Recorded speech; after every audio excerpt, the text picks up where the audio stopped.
তুমি নিশ্চয় জানো, এখানে প্রতিদিন চায়ের কাপে গল্প জমে ওঠে। ধোয়া ওঠা গরম চায়ের কাপে চুমুক দিতেই শত শত গল্প জমে ওঠে। ব্যর্থতার গল্প, প্রাপ্তির গল্প, পূর্ণতা কিংবা অপূর্ণতা।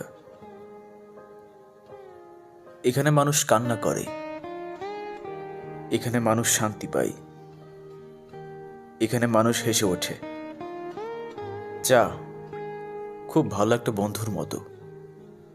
চা ছাড়া গল্প জমেই না, সেটা হোক বন্ধুত্বের, প্রেমের, রাজনীতির কিংবা ধর্মের, সমাজ কিংবা রাষ্ট্রের। চা কিন্তু বন্ধুর মতো। চায়ে গল্প জমে ওঠে দারুণ। তোমার সঙ্গে আমার দেখা হোক, এক কাপ চায়ে গল্প জমে উঠুক, দারুণ এক গল্প। শুনবে সেই গল্প? বলো।